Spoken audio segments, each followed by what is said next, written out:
I got here and I was like, I can see my common sense and whatever experience I had in marketing leadership team, this is a problem. What does it take to be a great marketing leader? Can you be a great marketing leader if you didn't come up through demand gen? I don't have to be the expert. I have to be the person who pushes on it. Yes, you can. And we're going to tell you all about that today. My guest is an amazing marketing leader who came up through comms and PR and now runs marketing at a 500-person tech company and manages a 30-person marketing team. Priscilla Barolo is head of marketing at Neat. Neat is an Oslo-based video tech company taking market share from industry leaders like Cisco and redefining what our post-COVID working environments and meetings both look like and sound like. Neat's tech is used around the world from major enterprises like Atlassian to the White House to the LA Clippers. Priscilla was the 11th person hired at Zoom, and she spent 8 years there running comms. We talk about her comms lessons, how and why to hire a PR agency, and we dig into running marketing at Neat and selling a physical product in B2B. Here's my conversation with Priscilla Barolo. Exit.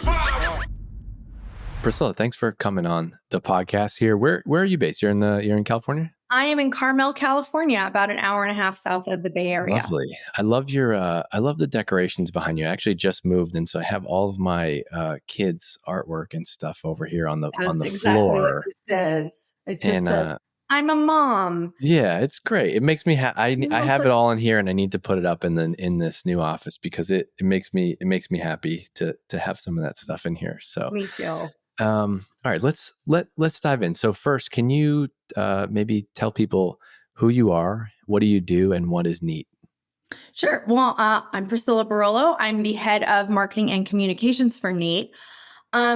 Neat makes really beautiful and I would say deceptively simple video conferencing devices. So for people having Zoom and Microsoft Teams meetings. So when you think of like that all-in-one audio video bar or board or purpose-built device on a desktop that you have your meetings on, that's what we do. Cool. So you are selling a physical product. Physical product, which is a first for me. Yes. Yeah. Okay. That's exciting. And then I want to talk about that. And then just give people your background. What did you do before this? Sure. Well, I started my career in nonprofit programs and fundraising. And that was interesting, but gosh, I made almost no money and I was living in a big city and I was like, this is hard. So I went to business school, and then out of business school, I met someone who was one of the early employees at Zoom. And so I joined Zoom as an intern and like, I guess the 11th person there and started as a sort of a generalist, literally at a very early stage, like, and no experience going, okay, let me Google how to make a data sheet. Let me order a trade show pop-up banner for our little tabletop booth. And then became sort of more focused on communications and took the company through its IPO and sort of hypergrowth stage, the communications end of that, and then through into the COVID era where there was, even more growth and a lot of strategic communications requirements. And then I left in 2022. I spent a year and a half, took a sort of a half step back and consulted and sort of kept myself fresh. And then I started at Neat about 13 months ago in my first, full marketing role. I like that. It's like parents of a child. My kids are now 7 and 5, but like until they're like 2, you refer to them. They're like, oh, she's 8 months or she's 13 months. It's like, exactly when you started at Neat. It's 13 months. I'm the same way. I'm like, yeah, I've been doing this for 2 years and 2 weeks and 3 days. Yeah, so I'm like, I was going to say a year, and I'm like, nope. I'm taking that. I'm taking that month. Wait, so that's crazy. You were the 11th person at Zoom when you worked there. Holy cow! So it was just all 10 guys in a room. Just half of them were cold calling, half of them were coding, and then there was me who was doing. Also, I did plan the holiday dinner or order the office supplies or all this kind of stuff. So kind of did a little bit of everything. Were you like I went to business school to order office supplies? A little bit. I think because I knew that I was coming in I was making a career transition that I was like, okay, look, this is going to be a little rough. And I think similar to now where it's sort of, it was a company's market or whatever. So I was like, where can I get in? What can I do? And then also I think for me, I saw this, I didn't know that much, but I knew this company's growing all the time. And every time I meet with a customer, they'd go, how can I help you? What more can we do to get more people on this platform? Because I've tried everything and nothing works. And they were just obsessed with it. I thought, this is like, I don't know a lot, but I know that these are, maybe if I hang out here for a while, this could be pretty good. And so that ended up turning into an 8+ year run at Zoom, which in the tech world is like a whole career. You know, people are often at companies like 1 to 2 years. I want to maybe let's rewind to some of like the early Zoom marketing strategy and marketing lessons. And I say that because I think one of the things that comes up the most on this podcast, or I see with founders today, and I'm especially curious from your view as a comms leader, the number one thing companies struggle with is like differentiation, right? And Zoom comes out, and people had been using, you know, I've been, since I can remember the beginning of my career, we always had some type of video conferencing in some form, right? Yeah. How did you, like, what was the messaging strategy to get Zoom to land? Or was it quite literally like, this product is just better and we just need to tell people it's better? Yeah. Part of this was the freemium and just try it. Like I just say that to people that trade it, just try it, because the product was that much better. And I do believe like marketing communications, that you can only do so much. The product has to be really good. And then, so I think, you know, even before we started marketing in earnest, like beyond what I was just doing with my, okay, let's try to make a deck kind of thing. There was already a lot of virality among, I'd say like your IT AV people. Like they were all telling each other, because it is sort of a small-ish industry. And then the other thing I think was we did come out early with some pretty bold-ish messaging. Like I would be at these trade shows and people would go, we use this brand and it sucks. How are you any different? And the first thing I remember, well, it doesn't suck. And then you get it. So when we went to go do our billboards, we were video conferencing that doesn't suck. And that was what we wrote. And we'd put the URL. And it was really simple and did a bunch of imagery and all this stuff. And I've actually seen it now. Every once in a while, I'll drive up in the Bay Area and I go, oh, they're using something that doesn't suck. I'm like, I think I did that first. But, you know, that got some attention. And there were a couple of people who were like, that's crass or something. But it got attention and it resonated because people really felt like their experience sucked before. And then as we sort of evolved the brand, we moved into this like meet happy, huddle happy kind of thing, because it more matured it as we got closer to our IPO. But I think we started out a little bold, and we literally were just like, get on the platform, just try it once, and that was sort of all we really had to do. How many of the lessons that you took from Zoom are like embedded in your DNA as a marketing leader now? Yeah, I mean, I think basically everything I learned at Zoom. So a lot of it, I mean, in terms of like, when I got here, I'd say I looked at the marketing mix and thought like, okay, this needs to be more rounded out, because I think of the customer journey as sort of more messy and more people come in your business all different ways. And I was like, we need to diversify this, for example, or a real focus on things like third-party validation, which was really important at Zoom, especially when you're talking about differentiating your product. You can say it till you're blue in the face. You need someone else to say it. And then the importance of, you know, brand awareness, and everyone wants brand awareness, but people get really nervous about paying for it because it's one of your more expensive and harder to define the ROI on it. So knowing we had to do that. So like those kind of lessons I think were really important. But also I would say, have to come in and eat some humble pie, because it's much more complex to, you know, as we talked about at the beginning, sell a physical product on a global scale. Like I had never heard the term homologation before I started here, like customs and inventory manufacturing and all that kind of stuff. And then also it's a channel forward sales motion here. So when you think about like the layers of relationships you have to build with the channel and trying to understand their programs and all this kind of stuff. So there was just a lot more complexity to every decision I was making. I was like, oh, have you thought of this consequence or that consequence or this factor, that factor? So I think I was able to take these sort of like big picture things I learned, but also go like, these people have been running their business for 4 years and they're pretty damn good at it. So let's try to listen also and get the right people in the room.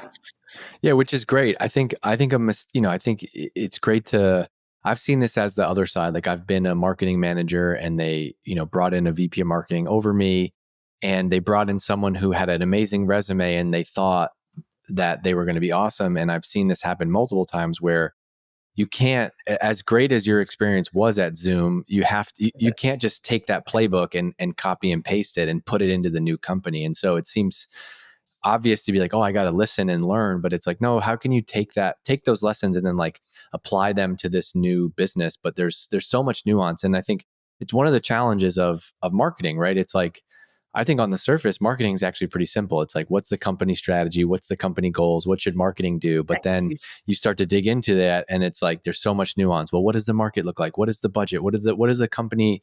Where do they want to go? Who can you actually hire right now? Which channels like are saturated or not? There's so much in there. I do want to talk about what you're doing at Neat. I want to talk about the team and how you run things over there. But I just want to go back to the Zoom piece for a minute. Sure. Can you just talk about your role as head of comms? Like what is a head of comms? What was the purview of your job there? And what were you responsible for driving and measuring? And I'm asking because I think PR and comms is something that traditionally founders and marketers have a hard time measuring. I've seen companies invest in this role when they really have the right person and it's awesome and it's a huge value add. But I've also seen companies say, we need a head of comms, we need a PR person. And then it's like, well, what are the goals? Like, why are we doing this? So what were the big things that you were focused on at Zoom? So it's funny, the more comms people I talk to, the more I see that org can be structured in all kinds of ways and encompass it could be everything from I'm a PR person to I own GR and all. I mean, think of like the head of comms for Meta, for example, who does all these things. Essentially marketing is comms also at the same time. Yeah, exactly. Whereas I just sat on the marketing leadership team, but I had my very specific purview, which was PR, internal comms, content, social. Oh my gosh, I'm going to forget something. Strategic comms, which could also, effectively be crisis comms. And then there's something else that I am forgetting. So, I'd say like a moderate comms scope. And measurement depended on the function. I would say that it was not, there wasn't a huge focus on measurement for me. Some PR, you kind of feel like it's going well or you don't. So with PR, it could be, we kind of actually made our own homegrown metric of like number of feature pieces where we were really, it was about us.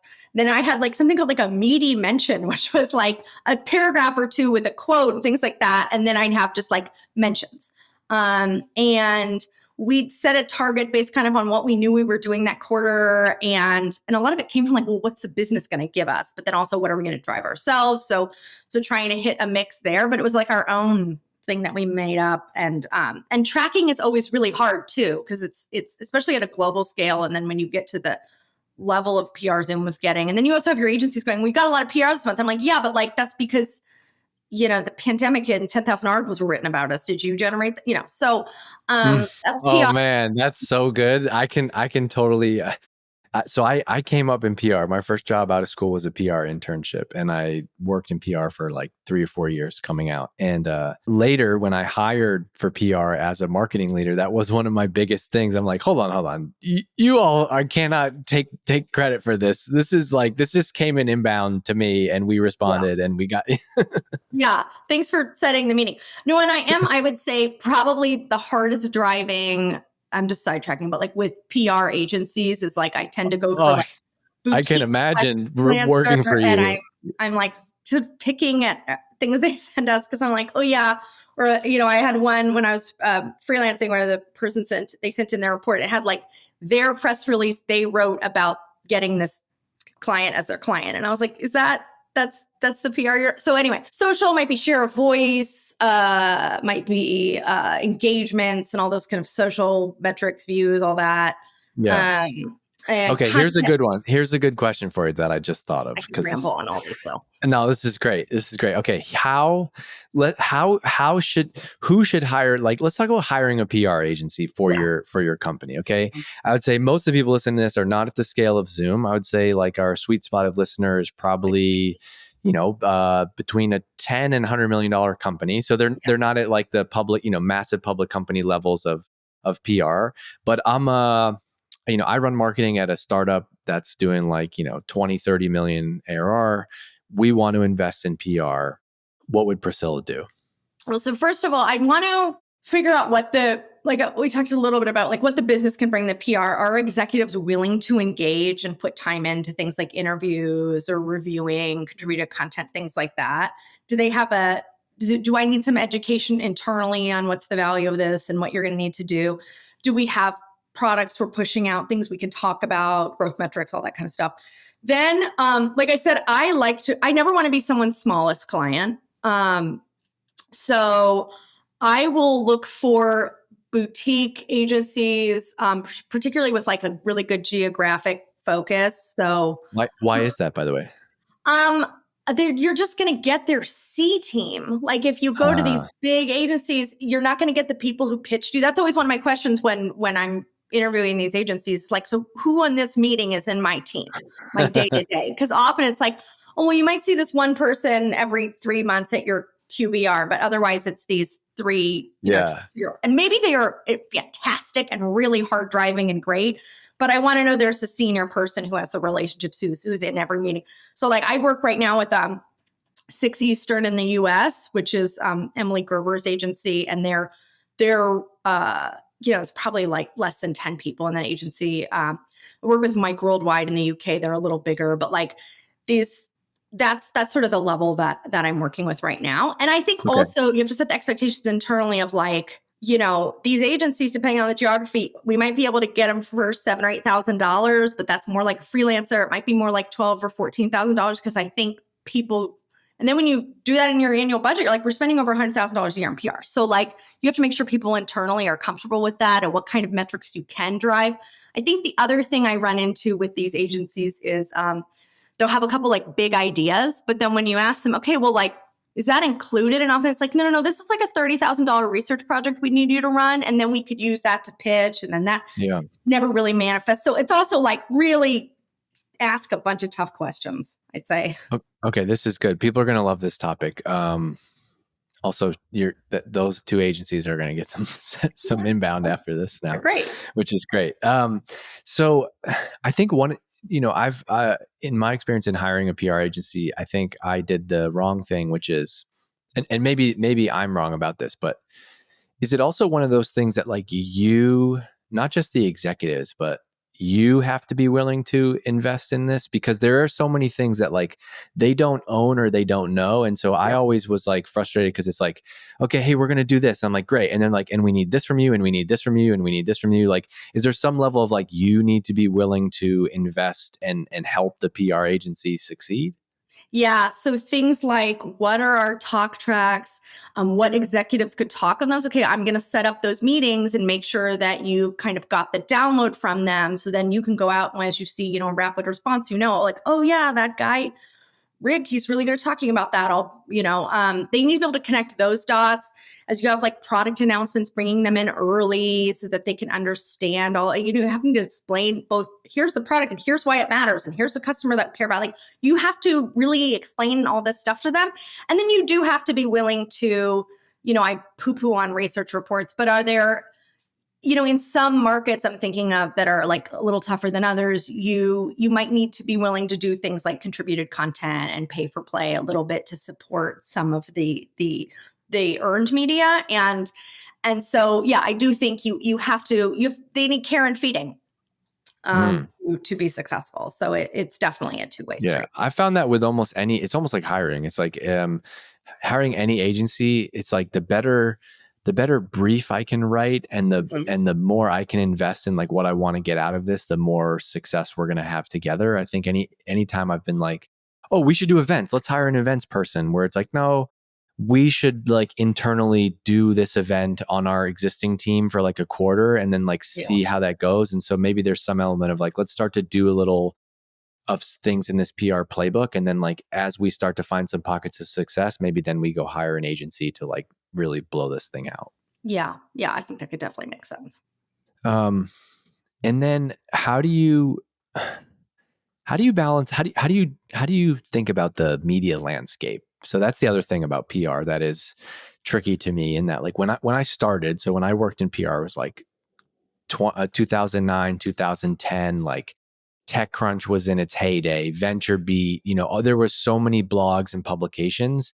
And now we've kind of seen this like not only consolidation of media, but what I think of as PR has a lot of it has shifted to like social media. And so just as valuable as getting that earned media coverage in a publication is like having a founder with a strong presence on LinkedIn, and that can drive a lot. And I just was a founder friend of mine that I've been doing some advising with. They just announced their company, and they're working with a PR company, and they needed to wait 2 weeks because they were doing this exclusive with TechCrunch. And I was getting so frustrated. I'm like, man, you have 70,000 followers on LinkedIn. Everybody knows who you are. Like they've been waiting for you to announce your next company. Like you quite literally need to like say, we're now open for business, and like the floodgates are going to start. But do you hear where I'm going with this? It's like we want to put our executives, like we want to get them press in CNBC and New York Times, but like those outlets they're so hard to get in.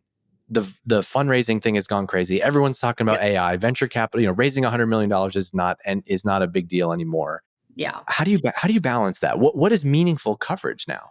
It is really, really hard to be successful if your brand isn't already big in PR, because literally, in my experience, journalists is like, oh, this company, okay, then I'll write about it. Or I've never heard of your company. Like, you better be exactly targeting something I'm already really interested in, already writing about. And and a lot of it, like the best coverage we've gotten was literally from the PR person being like personal friends with the journalist, like, and just pushing it over the finish line in a way that I don't think we would have necessarily been able to otherwise. So I do think this is where setting expectations appropriately internally, because you will have, these senior people are like, well, this is big news to us and it's big news to our customers. Why wouldn't this be on CNBC? And it's like, because it's not big news to them, so I think this is where getting a steady beat of press in like your trades, like people who cover your really specific area. So like for us, it's like AV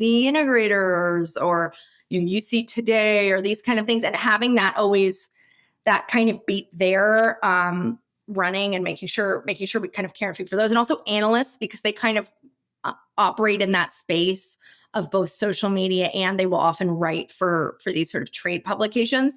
I think that's kind of where I set the expectations, and then we just try to work with it's almost like try your best. Some of these other ones and rely a lot on relationships and try to find the angle and get lucky. And then also we've relied on partners too. We did this early on. When I was working at Zoom, they relied on Zoom for some media. And then as I was rolling out with the Clippers, and now I'm working on another partnership, I turned to the Clippers and I said, I don't know sports journalists, like help me out. So what do you got? Yeah. Well, exactly. That's also like a thing that could be a thing for like vetting a proper PR agency. It's like you almost might, sometimes you're paying for the relationships. And so you have this agency who has these publications, right?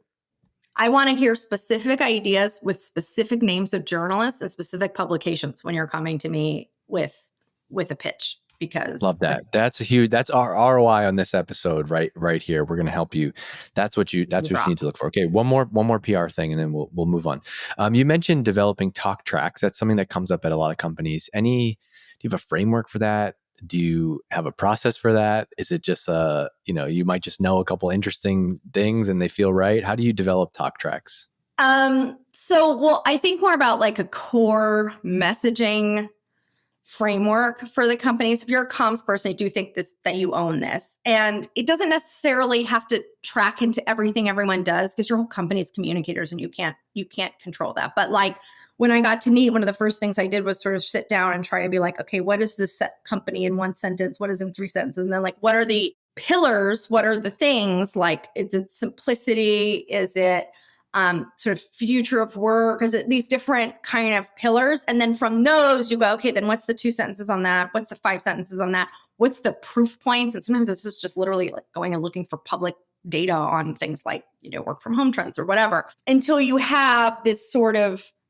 pyramid built out of messaging themes and pillars, right? And then you track that through. But honestly, that comes from going back to our early discussion, like a lot of conversations with people who all your product people and your engineers and your PMMs and those kind of people, and what are they seeing, and revenue people and what do people care about and all that, and then trying to connect that all in. And then that can lead to talk tracks. But I also think it's a little bit executive by executive when we're talking about PR, because some of them are just brilliant and they have great talk tracks. And it's really about going like, tweak this, tweak that, align this, align that better, or be sure to hit these 3 things about this announcement. And then some of them, it's like, we're going to go full media training 101. Here's your some founders and execs, you're just like, man, she's awesome. We just want to let her freestyle a little bit on this one, and that's where the good stuff comes out. That's my CEO right now. I'm just like, oh, how great is that? These 2 things, have at it. Yeah. That's awesome. Well, Great. Also, like, what was interesting about Zoom, I also think a big ingredient here is like the founding story, right? And so like, Eric at Zoom, like, wasn't he like a big engineering leader at like WebEx or something like that before? Yeah. Right. Yeah. And I'm sure with Neat now, I'm sure the founders, you're doing like hard tech, you're doing physical products. I'm sure the people that started this company weren't like, hey, we have an idea to make lots of money. Let's make this, let's make this video. There's probably some interesting backstory there that makes for a great PR, right?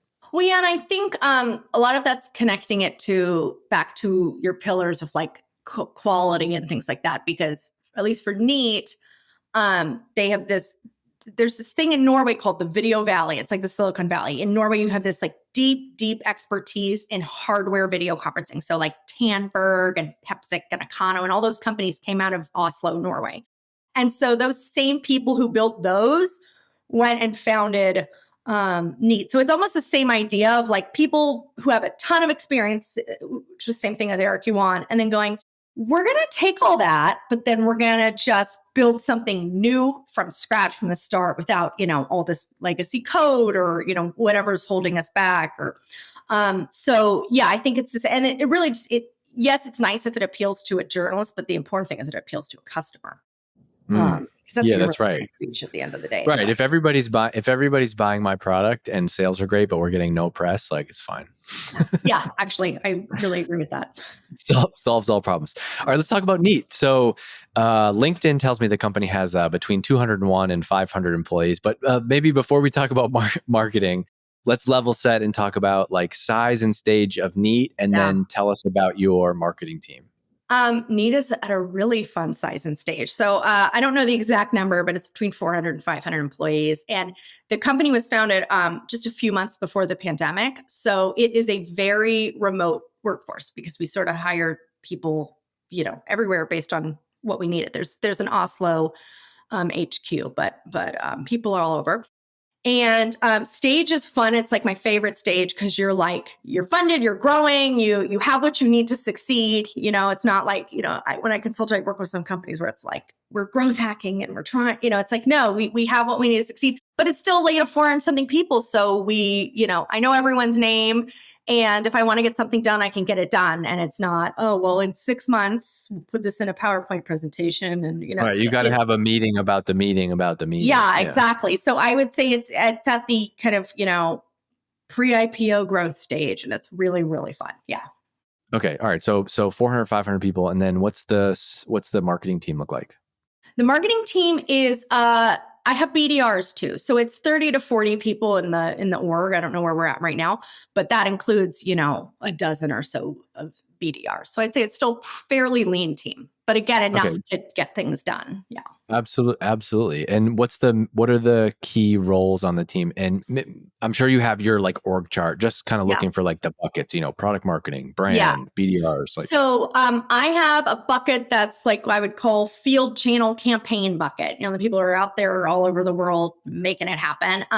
And then I have a BDR bucket. And then I have folks that I call my like subject matter expert marketers. So like writers, web, digital ops, those kind of people. Interestingly, design and PMM actually sit in separate orgs. They were already in their own orgs when I got to Neat. And I was like, well, I'm already taking on all this marketing stuff. I'm happy for those to just sit in Oslo. So those are more cross-functional relationships. Yeah. What's it been like managing?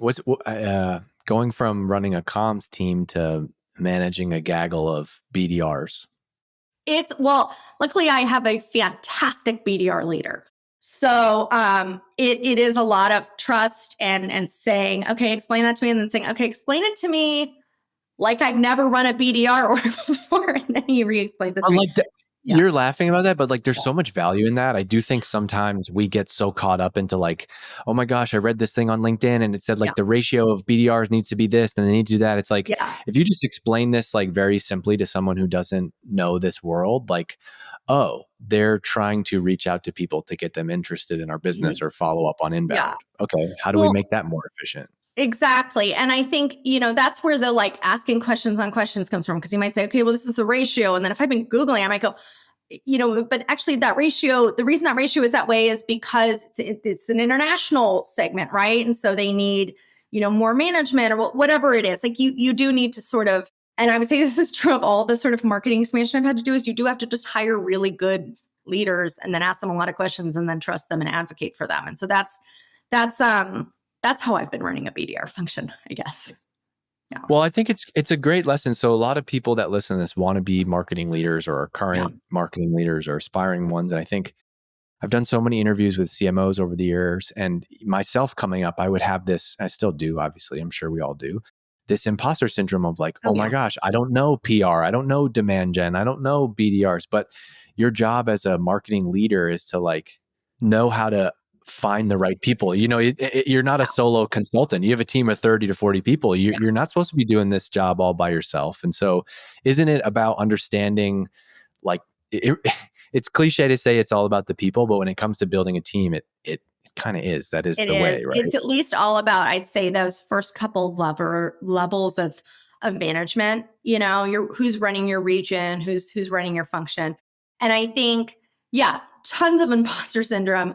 But, Janine, who's our CEO, who was the CMO of Zoom, she's always talked about this, where it's like marketing is a really broad discipline. So you're going to have a product marketer who becomes the CMO, or you're going to have a comms marketer or brand marketer or a hardcore demand gen marketer.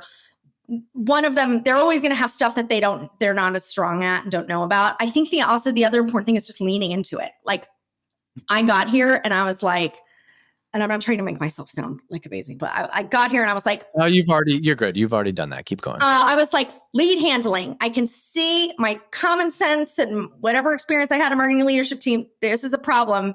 I'm going to sink down into this world. And part of that was just like, get the right people in the room, book the meeting, take the notes, create the Slack channel, send the action items. Like, I don't have to be the expert. I have to be the person who pushes on it. And I'm doing it again now with another project where I'm like, I don't understand this, but I'm just going to make the meeting and pull the people and make sure it happens. And then lo and behold, it happens. Like someone has to be, it can feel like, oh, should your head of marketing be project managing? Yeah, actually, sometimes when it's really important that you have to sink in and do that. And then you learn it as you go. So I'd say not only is it great people, but you have to I've paid a lot less attention to PR this year, and I've just doubled down in other areas because I know when I need to do PR, I'll come back to it.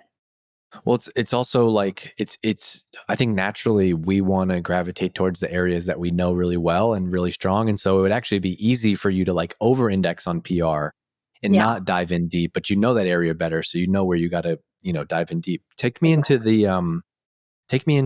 Priscilla's rhythms and routines as a marketing leader. What do you like to do with your team? One-on-ones, team meetings, that type of stuff. So I'll say, because we're almost completely remote, I've put structure around this in a way that I don't know that I would have to if we were all, sitting in a room together. So does everybody on the team have your product, by the way? Do they all use Neat for all of their video? Oh, yeah. Cool. When you come on, you get a Neat frame, you get a Neat bar. So you get a few neat devices, and then we now have a San Jose office, and all our offices are totally outfitted too. So that's what we're Cool. doing. Okay, sorry, I sidetracked you, but that's cool. Yes, So no. team rhythms, routines. Yeah. So we have a weekly leadership meeting, which is a pretty broad because I don't just have my directs in it. I have people who are like responsible, like I said, for a region or a function who, their opinion was really important in there. And then I do a full staff meeting all the way, including like my BDRs or, anyone who's in the org. And then I do one-to-ones, but the cadence varies by like seniority and complexity and how closely we need to be aligned. So like the person who runs my entire field and channel and campaigns org, she and I meet every week. Whereas my, my BDR guy who's like just on it and he'll Slack me if he needs something, we meet monthly. And then all the way to like, there are some, junior employees where I meet them, twice a year. And then sort of people who run a country, I meet every quarter. So that's how I've done it. Just because, if I filled up my calendar with one-to-ones every week, I would get nothing else done. And then I do a QBR with my team, but actually I like to think in sort of halves. So sometimes the QBR is kind of a check-in at the quarter points, and then a lot of big planning in like July and sort of December timeframe. Yeah. So do you not do a lot of one-on-ones? I would say probably week I might have 4 or 5, but 2 of those are cross-functional with our CRO and our PMM leader. And then I also do one-to-ones with like our Americas leader and our international leader. And so I would say that I more rely on kind of group meetings and asynchronous. I actually have a PowerPoint that I make my leaders. They're upgraded it.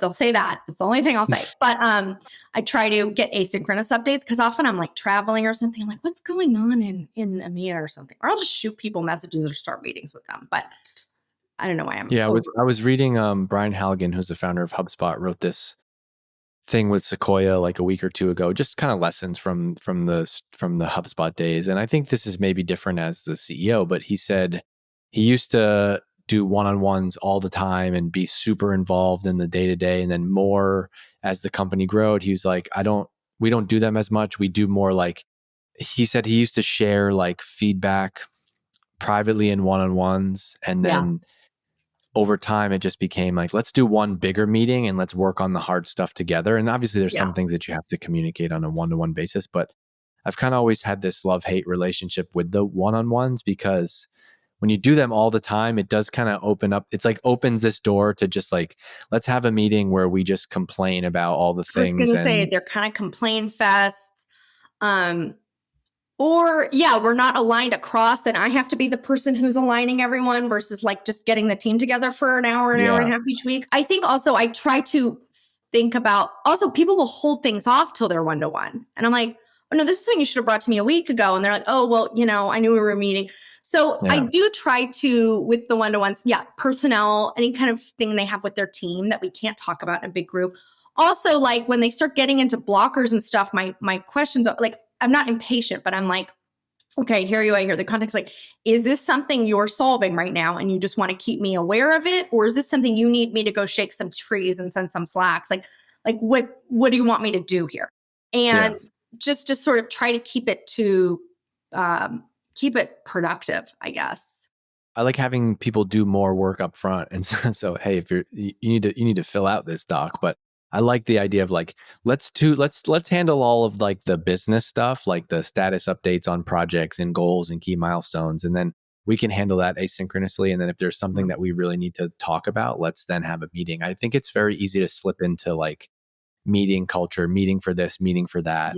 Right now, it's so different for me now. I run a remote company. There's only 5 of us, but like we have basically 2 meetings a week and we can run the entire business in Slack. And I think more of that can be possible today. Yeah. Plus they just get pushed off and canceled anyway. So like when you have 20, they just move. And then suddenly your monthly one-to-one, you have 2 in the same week because you moved it 3 times. And anything that I should have asked you about marketing and running marketing at Neat? No, I don't think so. I mean, I think one thing is like, there's also the like presentational cadence, like the cross-functional cadence. Oh, Um, I was actually going to ask you that. A common question is like, how do I, marketing is doing all this. This is a great right. question for a former comms Yeah. leader. I guess you still are, but like marketing is doing all this stuff. What's the right way to communicate like all of that with the rest of the company? How do I not share too much, but how do I get people to pay attention and care? So I'm interested in hearing your answer to Yeah. that or what So you all first do. of all, I do think this is where like a good relationship with your CRO can be handy, because like I have now a set place at our like Rev Org yearly kickoff, the virtual one, the in-person one, and then like the half year kickoff is like I have a good 20 minutes and I work specifically with him on like what do your people want to hear about? Here's what I'm doing. Does this make sense? So I think collaborating with him's been important. I would say my all hands updates are more like ad hoc, right? It's like, oh, hey, we're announcing, like when I announced the Clippers partnership internally, or when we, shift a big process, or I'll do something like I'll just take a piece of marketing and go like, I don't think people know enough about our case studies. Where do we find them? Here we go. Like, and we'll just do them more ad hoc. I think the one thing is whenever I do the presenting is like, I put a ton of work into that. Like, I think there's like at least earlier in my career, there's this feeling of like, I just want to do the work. And like, why do I always have to go out and like educate people and try to get people on board? Like, why can't they just let me do my work? And it's like, I think once I leaned into like, that is the work, that is the job, is this like trust building and that I think once I was able to lean into it, take it really seriously, especially when you're representing other people's work, I think then I Right. became, more successful at it. So I'd say, Well, it's like if the product team just was like, don't worry about what's on the don't worry about roadmap. it. You'll know when it comes. You'd be like, what the heck? I What the can't work hell? like this. Yeah. So I do try to lean into it, but I'd say I'm more push doing it to our revenue org, because I do think they're probably our most important stakeholders. And then I go all company for like big news. I also do a lot asynchronously. Like, it doesn't have to be presentations. It can be putting something in the general chat of like, just like flagging, like we've got a ton of press lately. And I was trying to have like a CTA, like you guys should, share these with your networks or something like that. Yeah. Yeah. I think you got to understand the audience, and your audience in this case is internal people. How do you get them to care? Right. And like, what's in Um, it for me? That's what the sales yeah. guys Okay. do. This will be my final question, but we Yeah. can wrap on this. Tell Sure. me about what's different about selling a physical product than selling software I do think, or so we talked about marketing, like, the the complexity, marketing mix. Yeah. but I think with the marketing mix, I think first of all, because it's a physical product, and then also this goes to like the B2B relationship based industry, is like we're quite heavy in in-person events. Trade shows, partner events, even our own hosted events. Like, I would love it if there was a more cost effective, time effective way to do this.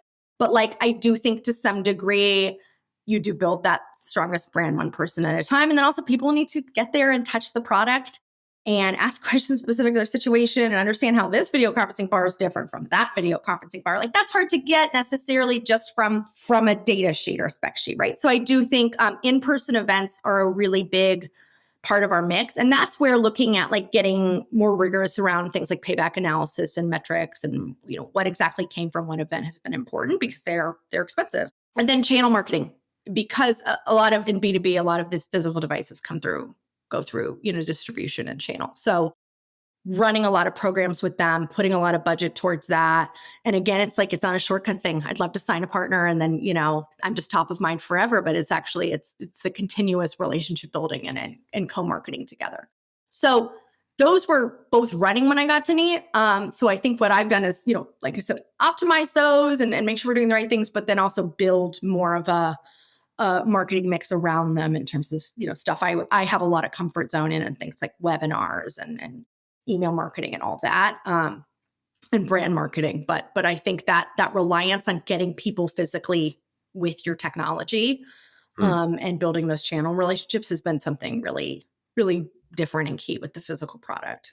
Are events a thing, or is like everything through channels and distributors? Like, do you ever have like a big trade show and like you Oh have your yeah. product on display and So we do, I'd say probably like half of what we do is with and to the channel, right? And so then the other half would be like either something like Infocom or, ISC, those big trade shows, or our alliance partner, like a Zoomtopia or a Microsoft Ignite. Or we also just we'll host them ourselves and do like a road show, just bring it on the road. And especially if we can partner with an alliance partner or a technology partner or a channel partner to bring more new business to those. So yeah, all kinds of events. You name it, we've tried it. Okay, I said last question, but I lied. I'll go. I didn't realize this, but Janine, your CEO, was the CMO at Zoom. Yes. Is it good to work for a former CMO It's as CEO? the best. I mean, I I knew that think was going to be the having answer. spent time, consulting, you have, when I'm talking to, tech CEOs who came out of engineering, which is like most of them, I think, it's a lot of explaining, a lot of like justifying and those kind of things. And with her, it's just like, this is working, this is not working, we're doing this, we're doing that. And she's like, yep, got it. And then also I think when you take like a big swing, like we did with, say, the Clippers partnership, that's the kind of thing where like you're a small company and you're going to go spend a bunch of money on something like these brand programs, to have it be, in partnership with your CEO and not something I had to sell and then bank my career on, I think that I'm really lucky in that sense, because I know there's a lot of challenges for CMOs where it's like, you've got to be bold or you're not going to stand out. But if you're bold, you're really betting your career on it. And I feel like I have a partnership and a mentorship from her that in all aspects of my work that I Right. can rely on. So it's fantastic. I wouldn't want to do it any other way. I don't know how Yeah, people. well, you got somebody who speaks your language, and I Yes. bet there's so much like nonsense that you don't have to get into because she just gets it, right? Like, Yes, exactly. cool. All right, Priscilla, you're a treat. This was an awesome episode. Thanks for coming and Thank hanging you. out with us on my B2B marketing podcast here. Oh, Go and follow Priscilla on LinkedIn. Check out what Neat is doing, and thanks for listening to this episode. And I'll talk to you later. thanks, Dave.